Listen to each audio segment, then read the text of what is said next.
Hello and welcome to This Naked Chat, a podcast where six friends from different walks of life come together for honest, unscripted conversations about living alcohol-free and everything that comes with it.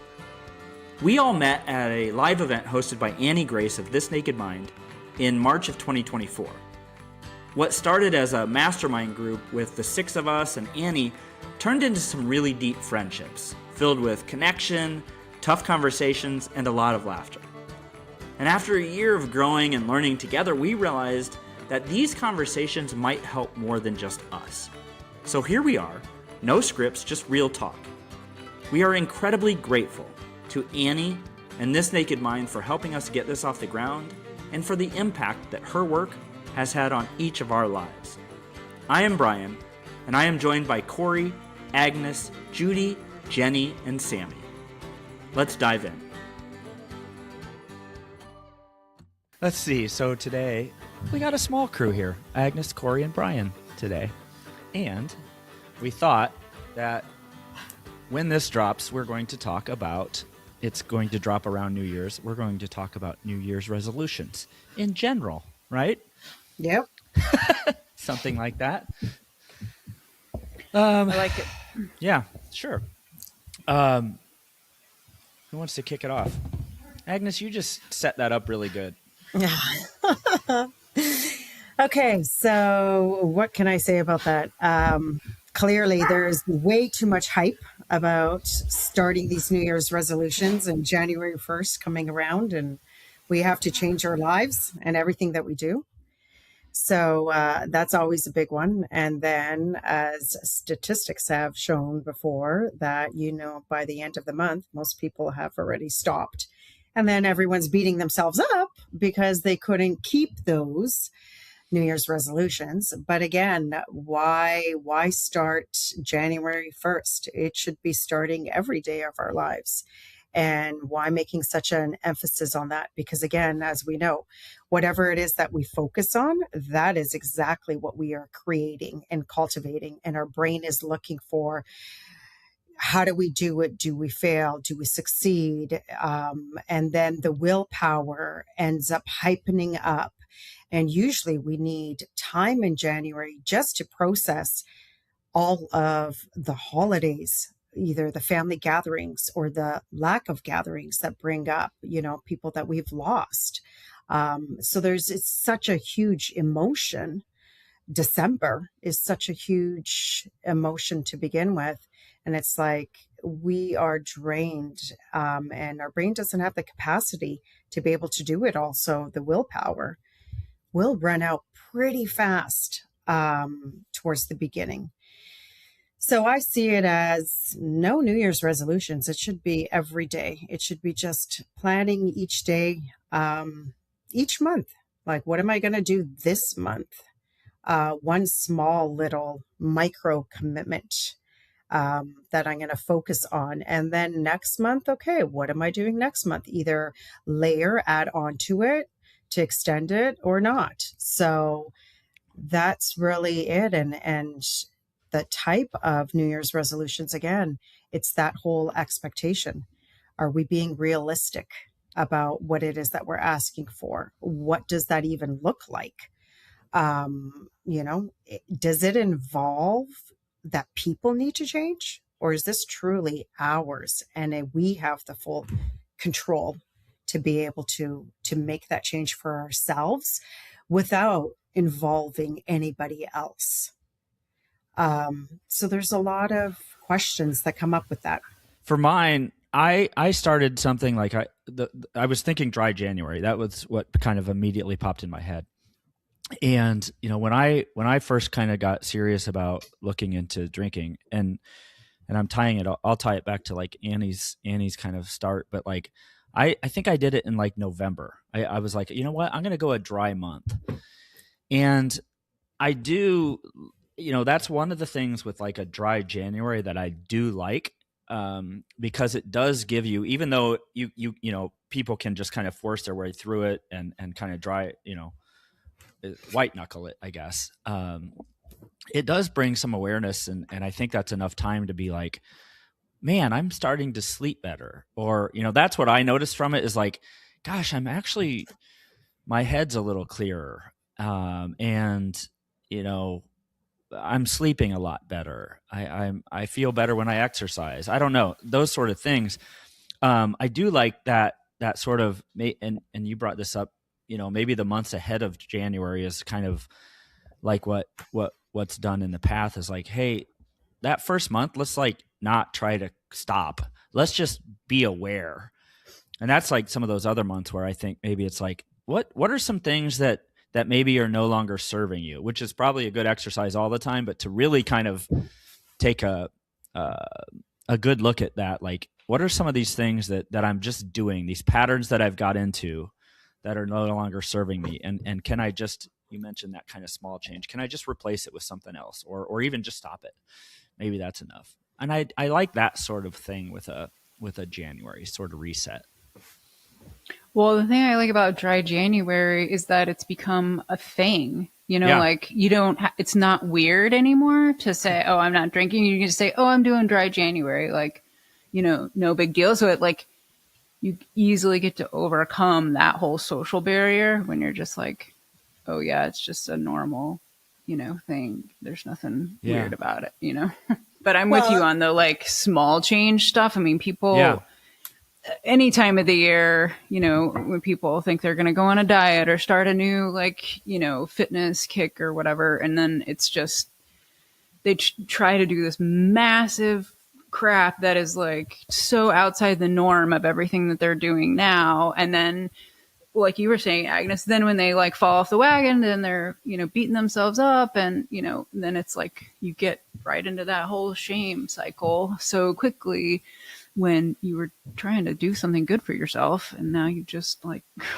doubly made it worse. Yeah. The positive part with January, for sure, is the fact that everybody else around you is probably doing the same thing. Mm-hmm. So you have that support group, and you have that connection, which is human connection is the biggest thing, right? Like we all need it. And you actually have access to that because, again, it's relatable, and that's with working out. If it is, then that everyone's going into that gym. A lot of them are doing that January. I'm going to start working out. So you have that support group where you could encourage each other, or you have that accountability buddy that you could find. And that's with anything. So because the biggest ones I feel are the working out, getting healthier, and definitely alcohol. That's a known staple at this point, right? And it's making, people want to make career changes, or they want to, something else.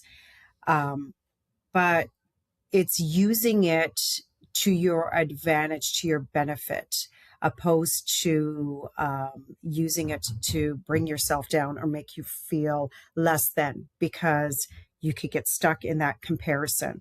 Where are they? How are they doing? I'm not there yet. What am I doing wrong? So I think that altogether, it's the awareness.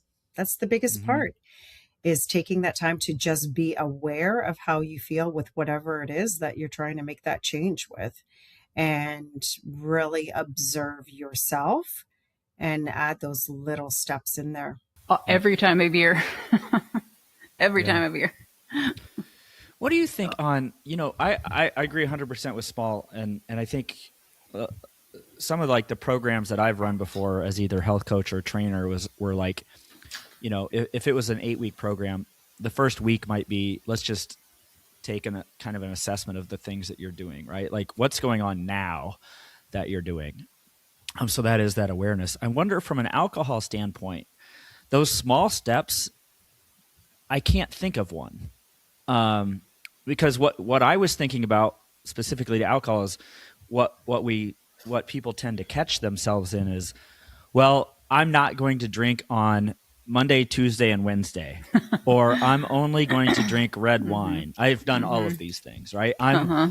So your small step is actually, it seems like, and this is what I'm thinking from an alcohol standpoint, it might not work with alcohol unless it's just to build the awareness. It's really strange. Yes. That's it. I think that's the first small step is having the awareness around it, not trying to make any rules around it. It's just like one, like I think one of the things Annie like called out best is like the very first step is stop trying to stop. Yeah. Stop trying to stop. Just start to like get a sense of when you're doing it. What are you feeling whenever you get home and you immediately, reach for a glass of wine, and which ends up being a bottle of wine or whatever. Like, just start paying attention to that. And that's like the first small step is like getting that. One, stop shaming yourself about it. So just stop trying to stop altogether. And then, then you can like open your mind to what's going on whenever you want to, when you feel compelled, And that's a really good point there is like, I guess it's almost the small steps are almost the recognition of the stories that you're telling yourself. So like in that case that you're saying, like I come home and I reach for a bottle or, a glass of wine. What am I thinking there? And then asking yourself, say that I want to unwind or I want to relax, and asking yourself, does this really help? Like maybe it's questioning those beliefs that we are so ingrained inside of us and start to be like, oh, actually, yes, it does immediately help me relax. But then, right. So it's almost, maybe that's it a little bit. Like, Yeah. What are these stories that I've told myself over and over again my whole life? And are they true? Yeah, totally. Yeah, that's hard sometimes. Program, isn't it? Yeah. Right. I mean, you don't really know. I mean, that's the whole concept of like liminal thoughts. Like there's this stuff that's just under the surface that you don't really know is there until you actively start working on trying to like dig it out. This episode is sponsored by This Naked Mind, a revolutionary approach to changing your relationship with alcohol. When it comes to your drinking, you don't have to hit rock bottom to want something different, and you don't have to do it alone. This Naked Mind blends neuroscience, psychology, and self-compassion to help you stop relying on willpower and start creating real, lasting change. No shame, no labels, and no rules. Whether you want to take a break, drink less, or stop drinking for good, This Naked Mind has a program that meets you where you are, with world-class coaching and a compassionate, judgment-free community to support you every step of the way. Learn more about This Naked Mind at thisnakedmind.com. Maybe the first 2 weeks, again, these are about these small commitments. Maybe the first 2 weeks, you're going to commit to finding your why. What is your actual goal when it comes to alcohol? What is it? Do you never want to drink again? Do you want to cut down on your drinking? Or are you just learning and exploring the relationship? So you start with something, and you got to really dig deep on the why, because again, we already know that human beings only do whatever it is we want to do. So if we really don't want to stop, we're going to struggle with that. So we need to know why we want to stop, or why we want to work out, or like really what it is. And making those two big lists, all the lists as to why I want to do it, and the other one as if I don't do it, what does that mean? What will happen? And really taking the time to observe that, right? And then through that, you could explore your non-negotiables. What are those musts that you're going to do no matter what? And that, it could be 1 or 2 items right now. That's all. It doesn't need to be this big, long list and fancy, and just, again, what is it? And start just working on it. But if you're focusing on everything, then it could become overwhelming. Mm-hmm. So it's picking that one. And then that is your New Year's resolution, is that, what? This is what I'm doing this month. I'm working on my why, or I'm working on, you're always working on your awareness, because you need that no matter what you do in life. The more you understand yourself, the better you'll be able to make the decisions that are most helpful to you, instead of putting yourself down, and just start working through all of that. Yeah. How that idea of non-negotiables is interesting to me, because I can't tell you how many times I've freaking said I was, I'm making a decision now. This is not negotiable, like whatever. And then it'd be like 2 days later and that shit's out the window. Like I had such good intentions. Like sometimes I feel like that stuff, like, for me, it would just like, it set me up to be like, to feel all the, get right back in the shame cycle again. Every time I would say, okay, damn it, this is it. I'm not, never again, or whatever. Like there's some kind of, like, there's got to be some more awareness around it before you just like go try to make that, decision. Cause, I know I've been there a million freaking times of.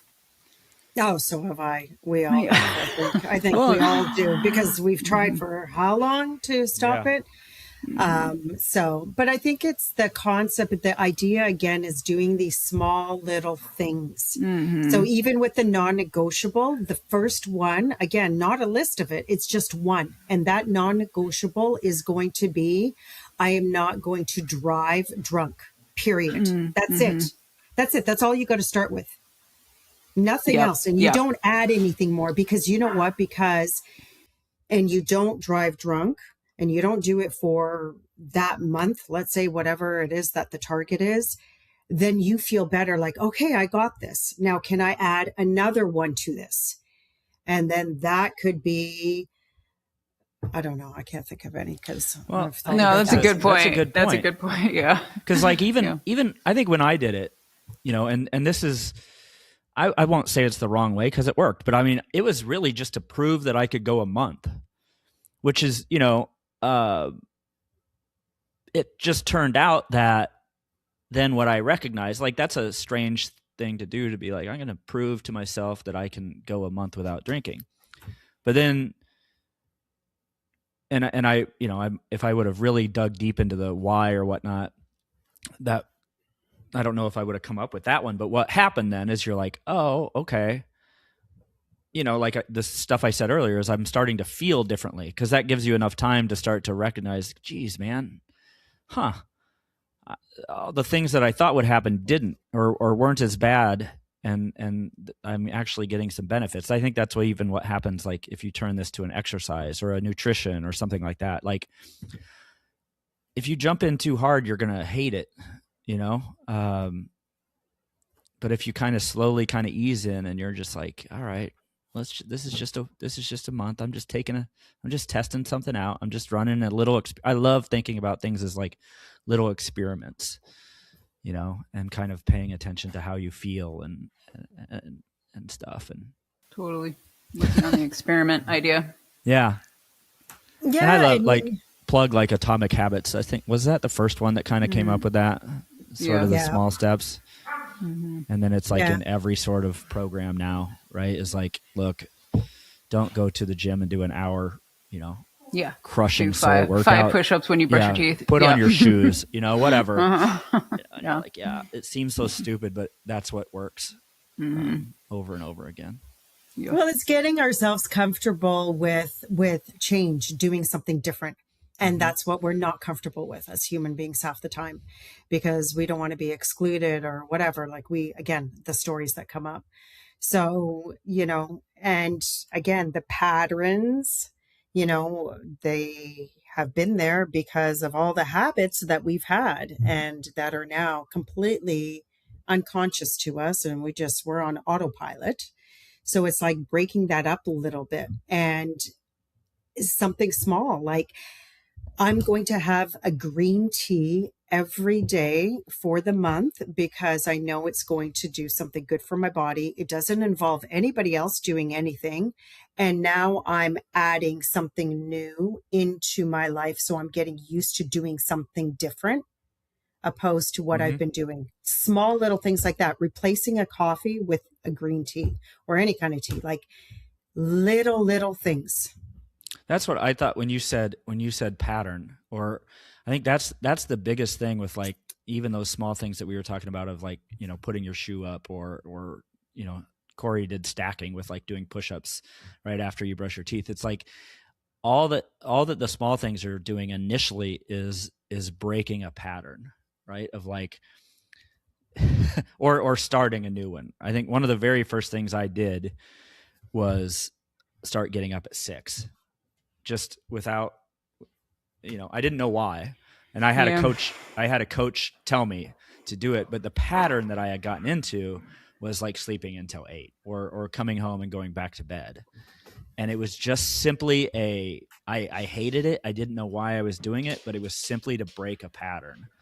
And then slowly I was like, oh man, now I have more time to do these morning routines that are important to me that I always put off, and it's silly, but that was so much of it. It's just like interruption. That's so yes. You're reminding me of like years and years ago. I kept, I'd set my alarm early to get out and go run. And like, I constantly, snooze until I absolutely had to get up. And then finally I was like, you know what? I'm never going to be able to like convince myself to wake up and go out and run immediately. That's just never going to happen. What I can do is convince myself to wake up to drink coffee. And then once I'm drinking the coffee, then I can convince myself to go out for the run. So same thing, set my alarm early. And all I have to do is tell myself, just get up and make a cup of coffee. That's all you have to do. That's it. This would be a very good one for me this year. I might set a New Year's resolution because I've got out of that habit a little bit. That's interesting. Yeah. No, that's awesome. That's exactly what it is. That's all it is. And you don't really realize it, that it's happening. But again, that's the whole thing. It's just questioning everything. Why am I doing this? Why am I doing that? And doing something different. You know what? Again, we've been doing the same thing all the time. We respond the same way. We talk like all of it. You know what? I'm going to change it up today. And there you go. That's my thing. So, do something different. Have a steak for dinner. For breakfast, and have eggs for dinner. There, switch it completely up. I love it. But awareness, it all comes with awareness. We got to aware of ourselves and our body and our thoughts, our mind, our stories, not anybody else but us. What is the new, I don't know how I came across this because I'm not on the TikTok, but what was that new kind of challenge that was coming up of like, basically it was having people start sort of these challenges ahead of New Year's. Anyone familiar with that? No, okay. I'm not on TikTok either. Me neither. Yeah, I was like, we're too old. Yeah, I know. I was like, why did I bring that up? That's not the right audience here. But, it caught on. It was cool because it was like this. It was like, hey, let's not wait. Let's start. Start something now. And I wish I could pull it up, but I'm not going to be able to. But that's it. As probably, I think the one of the bigger pieces of this is we don't step back and look at our patterns. And sometimes it takes having someone else point it out to you is what I've had in the past of like, because that's a lot of it is like, I didn't even know this existed, So, that's probably the first step really that I even need to do here soon is to be like, all right, what are some things I want to change? And what's a small little tiny step that I can take towards it? And I think I just answered mine with the 6 a.m. thing again. Unfortunately. It's not unfortunately. I guess I do. I play pickleball a lot at 6, but so it's actually gotten a little earlier probably. With it being so dark. Yeah. It's just, God, when it's cold, it's so hard. I know. It's very hard. Yes. I don't think I can live anywhere cold anymore. Yeah. I'm like in my transition phase. That's what I'm trying to figure out is where do I want to live? And I don't think it's anywhere cold. I don't blame you. At least not all year round. Yeah. So does anyone have any, well, as we wrap this up, like, I haven't been a big New Year's thing, but I think it's a good time to think about something that we might be doing. I think that's what I do. That's probably another important thing now that I bring this up is just to be like, you can't like look at what other people are doing. What's right for you or what's right for them more than likely isn't what you should be doing, necessarily.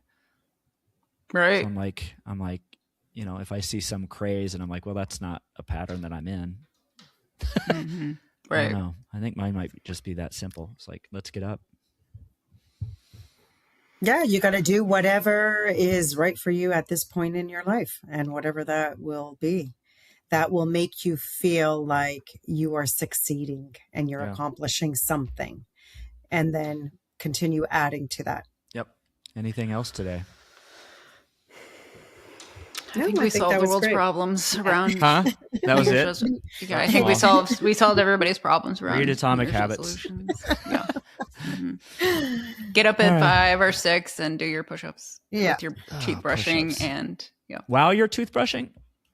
No, after. Before or after your Oh, toothbrushing. okay, yeah. Stacking. Maybe before. You could do 5 before and then 5 after. Oh, Yeah, I love that idea. Swole.